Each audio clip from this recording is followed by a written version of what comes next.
Hello. आज की कहानी कोई नहीं कोई नहीं, इसे शेरवुड एंडरसन ने लिखा है। शेरवुड एंडरसन का जन्म मिडवेस्ट में 1876 में हुआ। उन्होंने प्रवेश से प्रेरणा ग्रहण कर विंजबर्ग ओहायो शीर्षक से कहानी संग्रह तैयार किया। इस पुस्तक का अमेरिकी कहानी के विकास में महत्वपूर्ण स्थान है। उनके प्रवर्ती रचनाकार फ्रैंक ओ कॉनर के शब्दों में, एंडरसन ने अमेरिकी कहानी में एक नई चेतना को जन्म दिया। पारंपरिक की जगह कहानी अब आंतरिक और प्रयोगधर्मी बनी। 1941 में एक कॉकटेल पार्टी में एंडरसन के गले में टूथपिक फेंस फंस जाने के कारण उनका देहांत हो गया। कोई नहीं कोई नहीं। जॉर्ज वेस्टर उन दिनों युवक था जब 27 वर्षीय एलिस हेनमैन ने अपनी सारी उम्र बेंजवर्ग में बिताई। वह उस समय बेनी के स्टोर में क्लर्क के रूप में नौकर थी और माँ के साथ, जिसने कुछ समय पहले दूसरा विवाह किया था, उसके साथ रहती थी। इसी उम्र में पहुंचकर एलिस हेनमैन का कद लंबा हो गया था और किसी हद तक दुबली भी हो गई थी। उसके कंधे तनिक झुक गए थे, बाल और आंखें भूरी थी। उसका सिर देखने में बड़ा लगता था। यूँ लगता जैसे उसके सिर ने शरीर पर छाया बना रखी है। वह मौन स्वभाव की थी, लेकिन उसकी बाहरी शांति के अंतर में एक तूफान सोया हुआ था। एलिस अभी 16 वर्ष की उम्र से कम की थी और उस समय तक वह लेनी के स्टोर में नौकर भी नहीं हुई थी। जब उसके संबंध एक व्यक्ति नेड कफोरी से स्थापित हुए, वह एलिस से उम्र में बड़ा था और जॉर्ज बेस्टर की तरह बेंजवर्ग में नौकर था। हर शाम वह एलिस से मिलता और फिर ये दोनों बेंजवर्ग की सड़कों और गलियों में घूमते, एक दूसरे से बातें करते और भावी जीवन की योजनाएं बनाते। एलिस उन दिनों एक सुंदर लड़की थी। जीवन के इसी युग में एक दिन नेड कोरी ने उसे अपनी सुदृढ़ भुजाओं से खींचकर प्रेम का पहला चुंबन किया। एलिस उन दिनों एक सुंदर लड़की थी और जीवन के इसी युग में एक दिन नेड कोरी ने उसे अपनी सुदृढ़ भुजाओं से खींचकर प्रेम का पहला चुंबन उसके होठों पर अंकित कर दिया। वह उस समय इतना भावुक हो गया था कि उसने एलिस से ऐसी बातें कह डाली कि वास्तव में वह कहना नहीं चाहता था, और एलिस भी भावनाओं में बह गई। और फिर जब उसने अपनी उम्र के 16वें साल के अंतिम भाग में कदम रखा तो नेड कोरी ने बेंजवर्ग छोड़ दिया। अब उसकी मंजिल क्लीवलैंड थी, जहाँ किसी अखबार में अच्छी सी नौकरी ढूंढ कर उसने अपने भविष्य को अपने भविष्य को चमका सकता था। एलिस की इच्छा थी कि वह भी उसके साथ चले और इस इच्छा को उसने कांपती हुई आवाज़ में प्रकट किया। वहाँ मैं भी काम करूँगी और तुम भी। भावुक अंदाज में वह कहती रही, मैं नहीं चाहती कि तुम्हारे ऊपर कोई अनावश्यक बोझ डालूं जो तुम्हारी उन्नति के मार्ग में बाधा हो। तुम मुझसे विवाह न करना, हम बिना विवाह किए भी एक साथ जीवन बिता सकते हैं। हम चाहें एक मकान ही में रहें, लोगों को बातें बनाने का कोई अवसर न मिल सकेगा। इस नगर में बिल्कुल अजनबी होने के कारण लोग हमारी ओर कोई ध्यान न देंगे। नेड कोरी एलिस की इस राय और इरादे से परेशान हुआ और साथ ही साथ उसके दिल में एलिस के लिए सहानुभूति की भावनाएं भी पैदा हो गई। वह इस लड़की को अपनाना चाहता था, पर बाद में उसने इस विचार को मन से निकाल दिया। इसके बावजूद वह एलिस की देखभाल और रक्षा की भावना को मन से समाप्त न कर सका। उसने तेजी से कहा, मैं तुम्हें कोई ऐसा काम न करने दूंगा। जैसे ही कोई अच्छी नौकरी मिली मैं तुरंत वापस आ जाऊंगा, लेकिन फ़िलहाल यह संभव नहीं। तुम अभी यहीं ठहरो, इसलिए कि यही बात तुम्हारे लिए बेहतर रहेगी। शाम के समय बेंजवर्ग छोड़ने से पूर्व वह फिर एलिस से मिला। वे दोनों 1 घंटे तक कस्बे की गलियों और सड़कों पर घूमते रहे और किराए की बग्गी लेकर कस्बे के चारों ओर घूमने के लिए चले गए।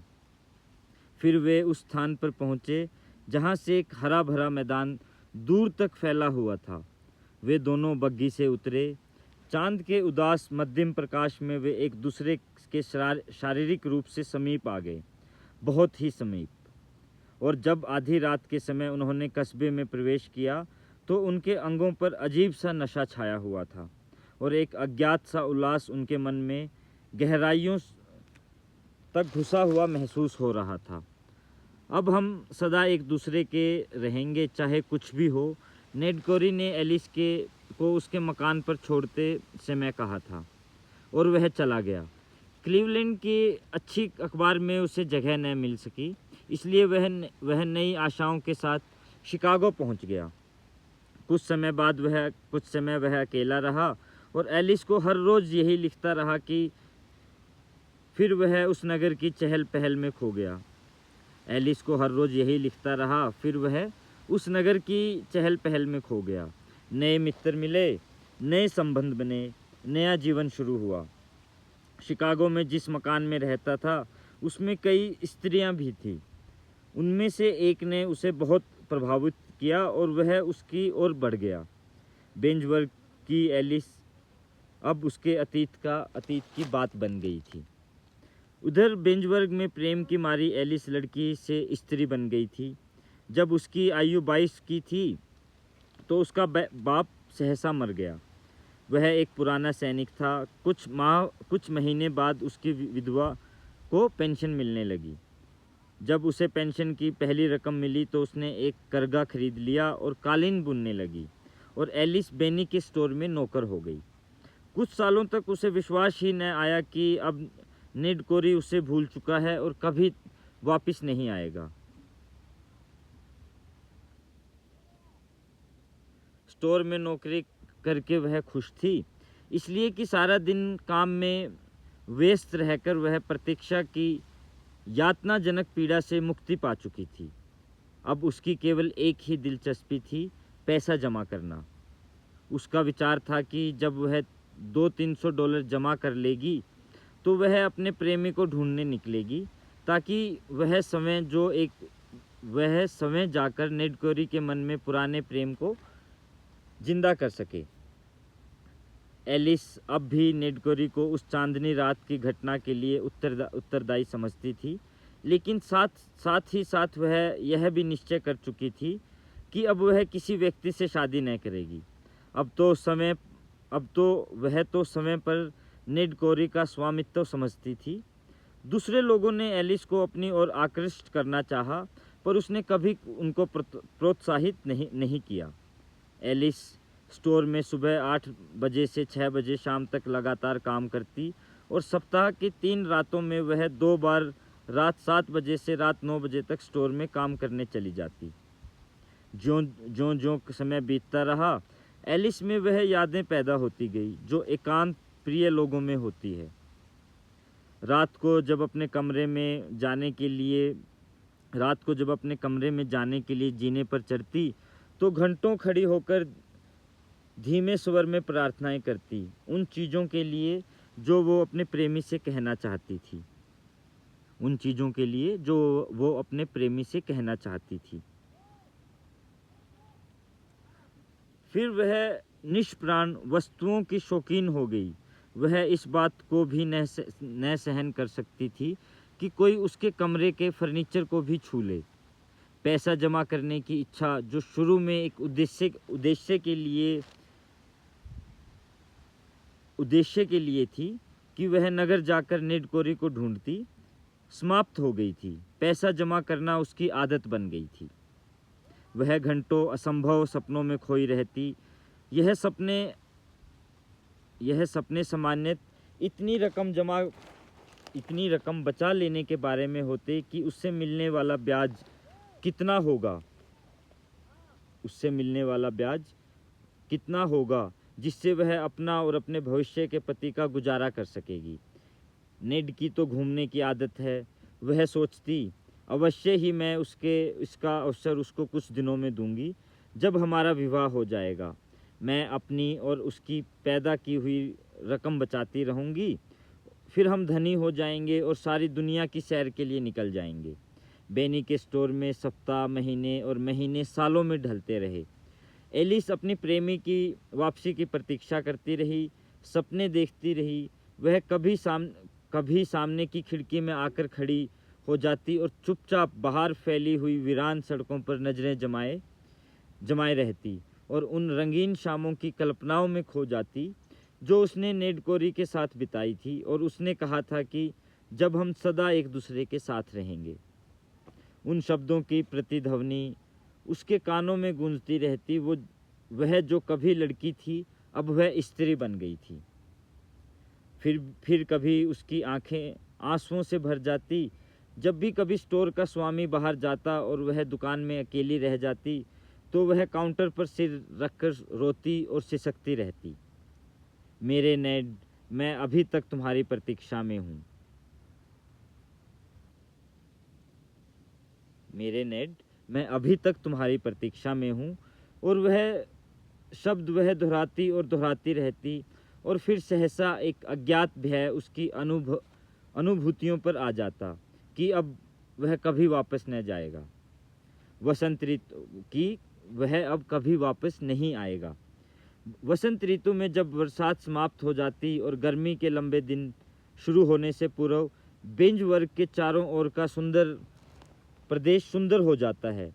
यह कस्बा हरे भरे फैले हुए खेतों के बीच में स्थित है, पर इन खेतों के आगे सुंदर जंगलों के छोटे छोटे टुकड़े फैले हुए हैं।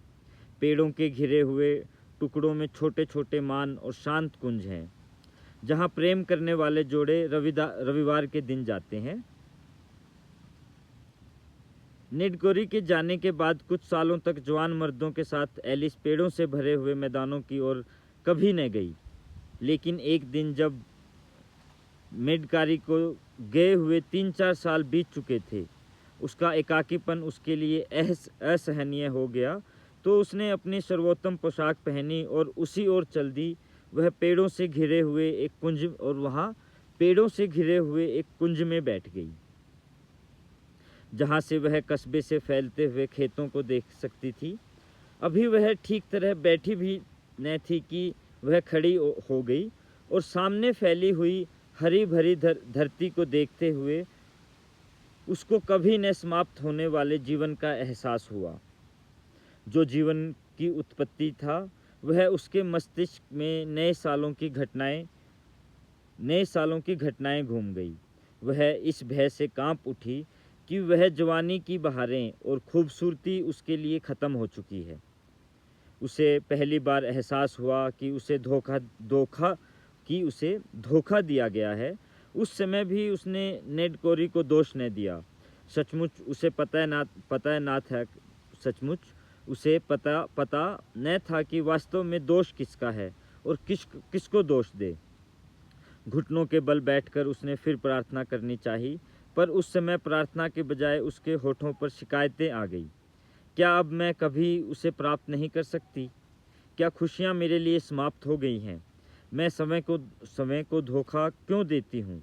वह सिसक पड़ी और इस तरह उसे अज्ञात किस्म की शांति प्राप्त हुई। उसके मन में पहली बार उस भय से मुकाबला करने का साहस पैदा हो गया, जो भय उसके जीवन का एक अंग बन गया था। जब एलिस 25 साल की हुई तो घटनाएं क्रमश हुई जिन्होंने उसकी इस नीरस जिंदगी में हलचल मचा दी। उसकी माँ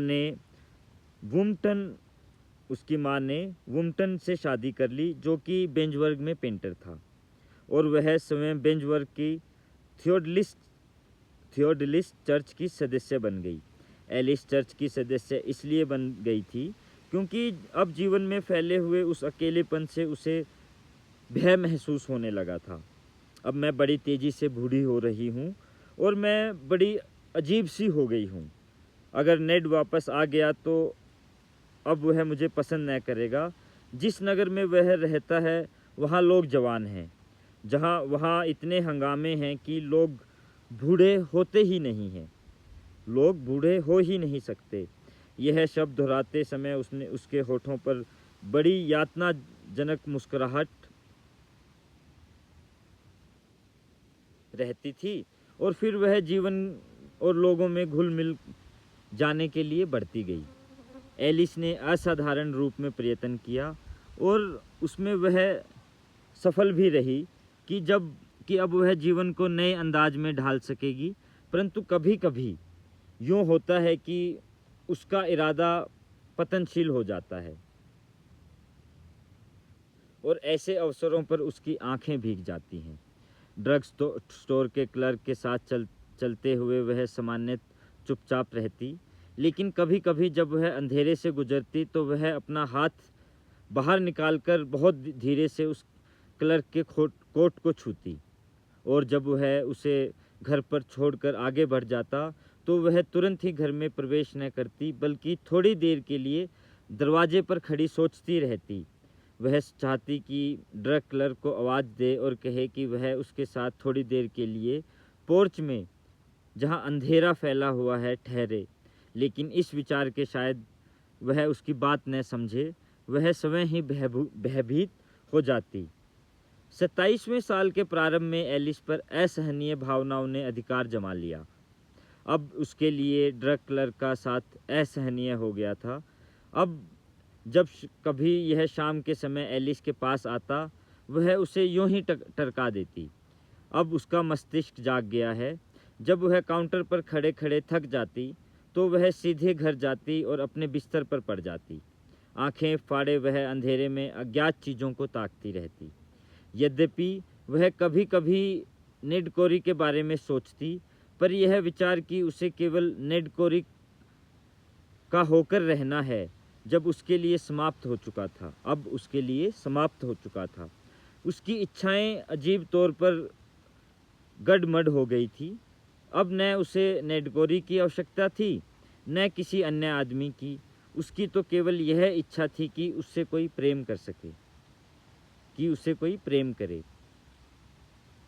फिर एक भीगी हुई रात को एलिस एक आश्चर्यजनक घटना से दो चार हुई। उसने उसको और भी भयभीत कर दिया और वह बुरी तरह घबरा गई। रात के 9 बजे जब वह स्टोर से वापस आई तो मकान खाली था। वुशमटन, उसका सौतेला बाप, कस्बे से कहीं बाहर गया हुआ था और उसकी माँ पड़ोस में किसी के घर गई हुई थी।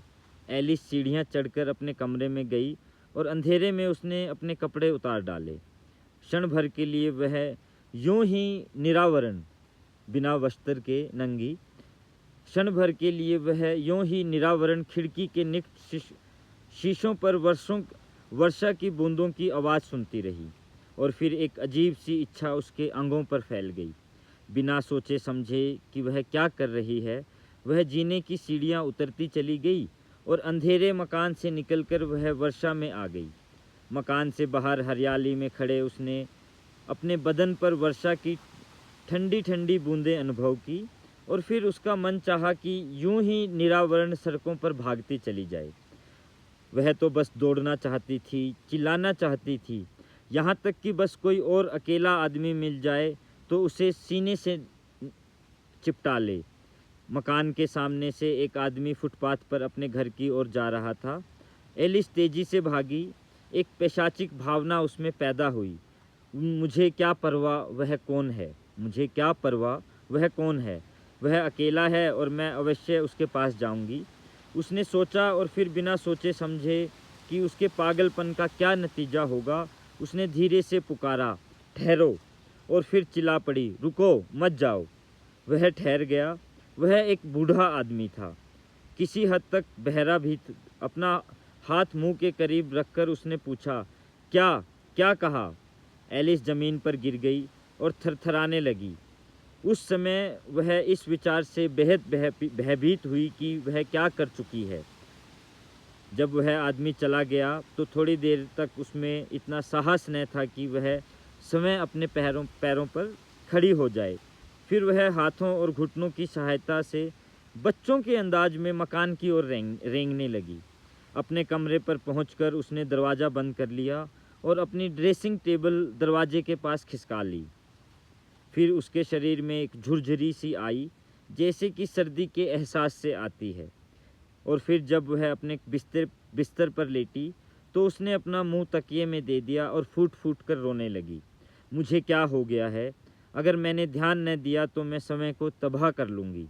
उसने रोते हुए सोचा और फिर दीवार की ओर मुँह करके समय में वह साहस पैदा करने का प्रयत्न करती रही, जिससे वह उस कटु सत्य का मुकाबला कर सके कि बहुत से लोग अकेले ही जिंदा रहते हैं और मर भी जाते हैं, और बेंज वर्ग में भी ऐसा हो सकता है। इसका अनुवाद सुरजीत ने किया है। Thank you so much.